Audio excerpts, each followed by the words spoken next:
यहाँ पे बाहर का कुछ भी नहीं है दोस्त। पूरी दुनिया केवल तुम्हारी इसकी देन है कि जो तेरे दोस्त यार प्यार घर परिवार जान जहान जन्नत है, ये सब मीठा मीठा बस मेरी माया का शरबत है।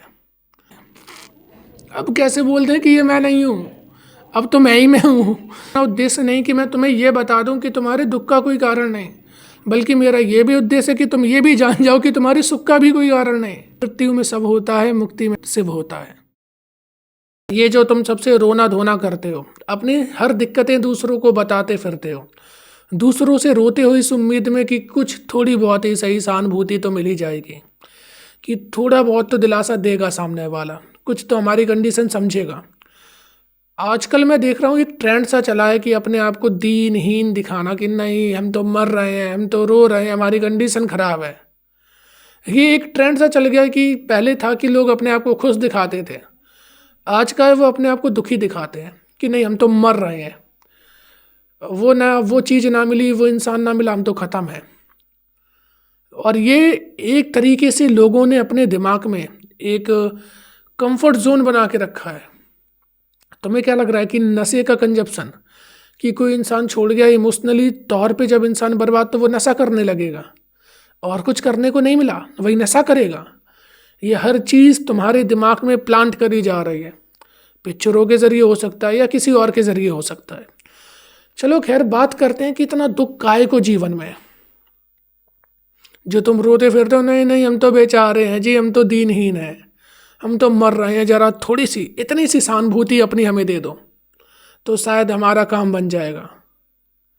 उसकी बात कर लेते हैं, वो क्यों है। जरा मुझे एक कारण बता दो तुम्हारे दुखी होने का, एक बता दो। तुम्हारे पास फैमिली नहीं है, तुम्हारे पास जॉब नहीं है, कोई प्यार करने वाला नहीं है, क्या चीज़ नहीं है तो नहीं है, और है तो उसकी अलग सरदर्दी है, नहीं है तब तक उनके होने की सरदर्दी है। वो सारे जितने कारण तुम सोच सकते हो कि मेरी प्रॉब्लम के ये कारण है, एक बार उन्हें कहीं पर लिखो जरा। एक बार पहले क्लियरिटी तो लाओ, मेरी तकलीफ क्या है। तुम किसी डॉक्टर के पास गए, अब उसके पास जाके बस ये कि बस साहब ऐसे ही हैं, और वो डॉक्टर भी ऐसे ही, उसे भी नहीं पता कि करना क्या है, तो तुम्हारा बंटा धार हो जाएगा, उद्धार हो जाएगा तुम्हारा। तो कम से कम पहले अपनी समस्या तो पता हो, अपनी तकलीफें तो पता हो तुम्हें। अगर मेरे पास आए हो तुम, तो मकसद केवल ये नहीं कि मैं वीडियो बना के चला जाऊं, मकसद ये है कि मेरे जो भी लोग जितने भी देखें वो सब लोग उस चीज़ को फॉलो करें। लिखो बैठ करके, अगर मैं तुम्हारी ज़िंदगी नहीं बदल पाया तो मेरे यहाँ होने का कोई मतलब नहीं, मेरी ये सब बातें करने का कोई मतलब नहीं। और वो तब होगा जब तुम ये सब करना शुरू करोगे। मैं बोल सकता हूँ यहाँ से, लेकिन करना तुम्ही को है। कृष्ण केवल बोल रहे थे, करना तो अर्जुन को ही तो था। तो इतना समझो और करो, उठाओ ज़रा और लिखो, कॉपी पेन लो, क्या क्या मेरी समस्याएं हैं सारी लिख लो, और फिर मुझे उनमें से एक जेन्युइनली बता देना, लिखना नीचे कमेंट में कि जय मेरी ये प्रॉब्लम है, ये ऐसा कारण है जो मुझे दुखी करता है। और ज़रा बताना कि उन सब के मूल में क्या एक चीज़ नहीं है। जब तुम ये सब देखोगे तो पाओगे तुम उन सब का जो मूल है, जो फंडामेंटल है, वो केवल एक चीज़ है, चाहत। चाहे वो तुम्हारे पैसे की चाहत हो, किसी इंसान की हो, धन दौलत की किसी की भी चाहत हो सकती है, चाहे वो चाहत फिजिकल तौर पे हो या वो चाहत तुम्हारे इमोशनल तौर पे हो, लेकिन कुल मिलाकर बात इतनी है कि वो चाहत है। और जब तक वो चाहत है तो तुम्हारी 10 समस्याएं तुम्हारे सामने हिमालय की तरह खड़ी हैं, और वो बाहर से जितनी छोटी लग रही हैं देखने में समस्याएं, तुम्हारे अंदर वो उतनी ही तगड़े तरीके से उतरी हैं। जैसे कि जो पर्वत होते हैं, पहाड़ होते हैं, हिमालय होते हैं, वो नीचे ज़्यादा होते हैं क्योंकि डेब्रिस नीचे इकट्ठा होता है, नीचे से तो ऊपर उठता है डेब्रिस, तब वो पहाड़ बनते हैं। ऐसे ही तुम्हारे भीतर वो जो भी मलबा जमा है, अंदर जमा है, तुम्हारे दिल में जमा है, तो उसी से तुम्हारा पूरा पहाड़ उठा है। फिर जरा बताना, वो चाहत नाम की जो जड़ है, उस चाहत नाम की जड़ को अगर काट दूं तो क्या वो समस्याएं खुद में एग्जिस्ट करती हैं? क्या उन समस्याओं का खुद में कोई वजूद है अगर मैं चाहत को हटा दूं? और नहीं है, फिर इतनी काय की तकलीफ है? सोचो जरा। अगर मैं उनमें से तुम्हारी हर चाहत को मिटा दूं, किसी इंसान की चाहत हो, किसी धन दौलत की चाहत हो, और धन दौलत की चाहत बहुत छोटी चाहत होती है, कभी और पूरी बात करेंगे, अभी इतना समझो। रुपए तुम इसलिए नहीं चाहते हो कि जो मैं चाहूँ वो खरीद सकूँ, जो कर सकूँ, नहीं। मैं रुपए चाहता हूँ कि मैं वो चीज़ खरीद सकूँ या वो सब कर सकूँ, और वो मैं इसलिए करना चाहता हूँ ताकि वो जब मेरे पास होगा तो इस समाज में मुझे प्यार मिलेगा।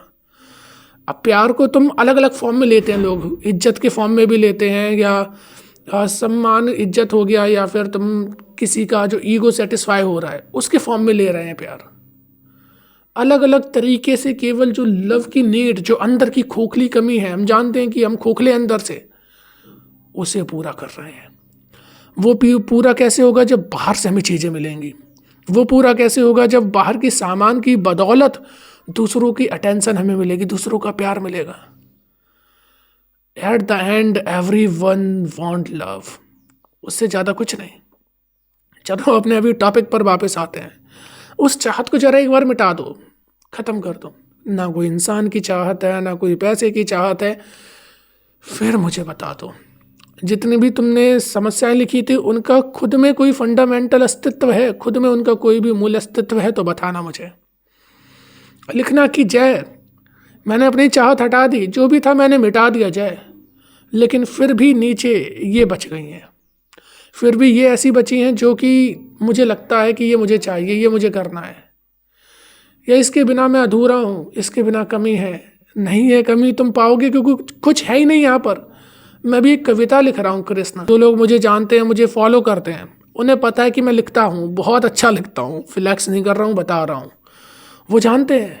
तो कृष्ण भी लिख रहा हूँ, उसकी कुछ लाइनें सुना देता हूँ कि जो तेरे दोस्त यार प्यार घर परिवार जान जहान जन्नत है, ये सब मीठा मीठा बस मेरी माया का शरबत है। ये विष्णु के ऊपर लिखा है मैंने। जब वो पूरी सुनोगे तब समझ में आएगी। केवल अभी इतना समझो, ये सब केवल उस माया का मीठा मीठा शरबत लगता है और कुछ भी नहीं है। जरा बताना कि जो भी इंसान तुम्हें चाहिए, क्योंकि पैसों के लिए कभी भी कोई इतना टूट नहीं जाता है, वो दोबारा बिल्ड कर लेता है। लेकिन इंसान में लव में टूट जाता है। जो प्रेम होता है ना, वहाँ पर धोखा होगा हो या कोई छोड़ जाए तो वहाँ पर टूट जाता है। जब इमोशनली कहीं कनेक्ट हो, वो ब्रेक होता है, तब इंसान वहाँ पर टूट जाता है। तो जरा मुझे ये बताना, वो इंसान क्या केवल तुम्हारी यादों का एक हिस्सा नहीं है? यादों के हिस्से से ज़्यादा वो अगर तुम्हारे लिए कुछ भी है तो बताओ मुझे। अगर तुम कहो कि नहीं जय, वो केवल मेरी यादों का हिस्सा नहीं, वो मेरा सब कुछ है, तो क्या अगर तुम्हारी याददाश्त मिटा दी जाए, तुम्हारे ये जो पन्ने में जो भी लिखा है उसे मिटा दिया जाए, क्या तब भी वो इंसान तुम्हारे लिए वही उतनी ही वैल्यू रखेगा, उतना ही ज़रूरी होगा? इतना बस मुझे बता देना। यहाँ पे बाहर का कुछ भी नहीं है दोस्त। पूरी दुनिया केवल तुम्हारी इसकी देन है, तुम्हारे दिमाग की देन है, तुम्हारी याददाश्त की देन है। यहाँ बाहर देखो कुछ भी नहीं है। जैसे कि मानो कभी किसी ने लकड़ी देखी होगी, उसे ज़रूरत लगी कि कुछ टेबल जैसा बनाया जाए, तब केवल लकड़ी थी, टेबल एग्जिस्ट नहीं करती थी। उसे लगा कि एक प्लेन फट्टा बना देंगे, उसके ऊपर कुछ काम करना आसान हो जाएगा, कुछ रखने के लिए आसानी हो जाएगी। उसने लकड़ी वैसी काट दी। अब उसने सोचा इसे थोड़ा ऊंचा और बनाए ताकि ये थोड़ी और हमारे अकॉर्डिंग ठीक हो जाए, हमारी ज़रूरतों के अनुसार ये बन जाए। उसने उसके नीचे 4 लकड़ी के पैर लगा दिए, टेबल बन गई। उसने वही फट्टे का इस्तेमाल बैठने के लिए किया। अब वो थोड़ा ऊंचा हो जाए, उसके नीचे 4 पैर लगा दिए, पीछे टिकने के लिए लगा दिया, वो कुर्सी बन गई।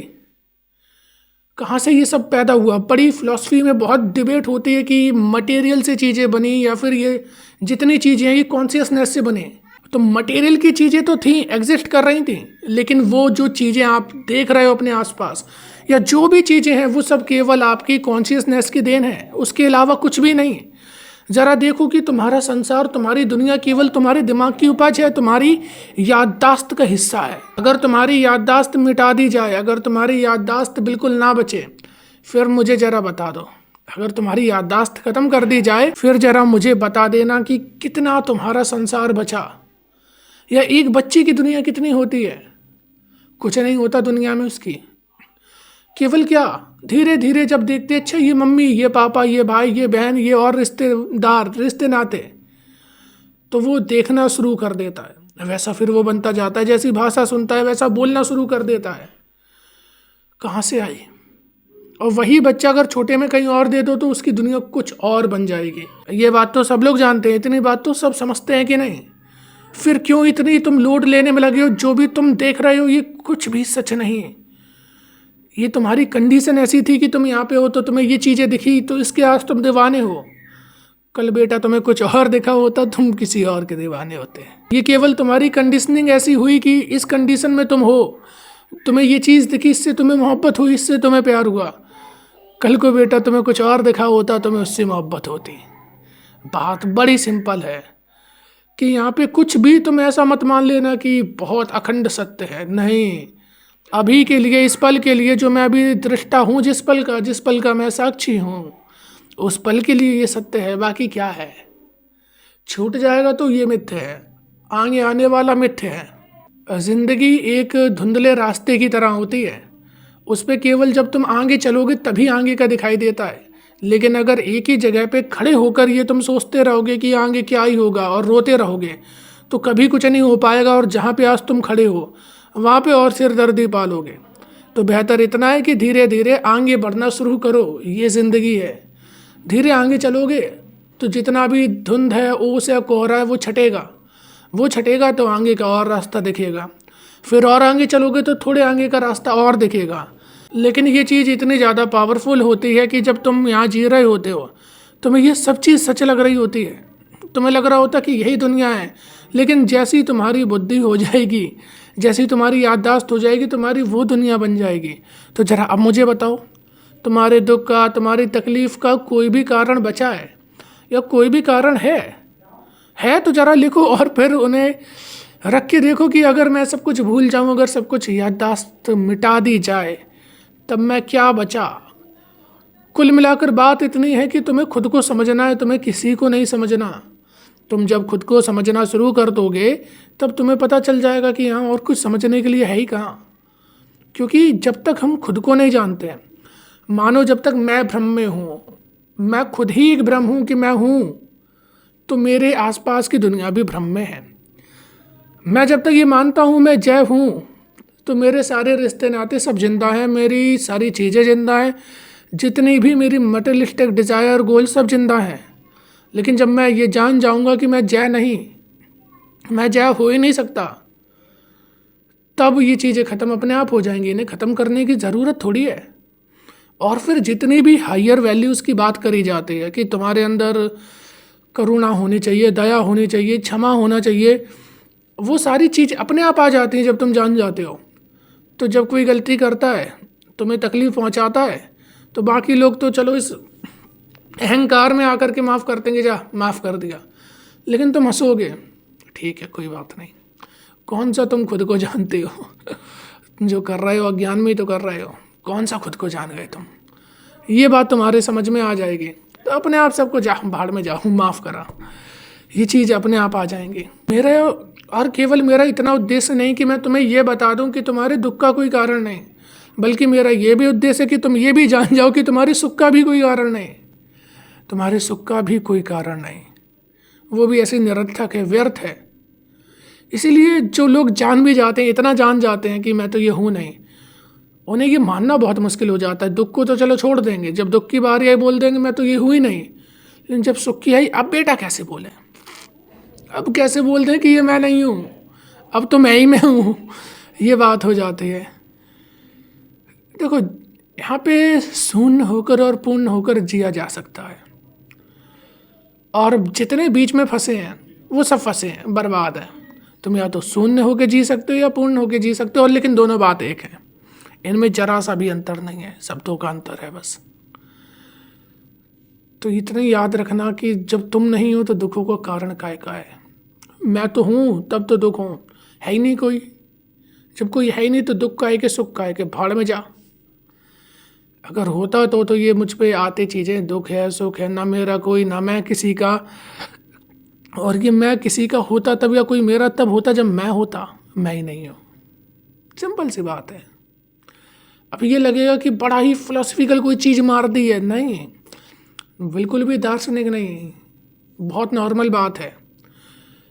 अच्छा, अगर नॉर्मल ना लगे तो इतना बता दो कि जो भी तुम्हारी याददाश्त है, इंसानी यादों का पुतला है ना, याददाश्त मिटा के बता दो तुम कौन हो।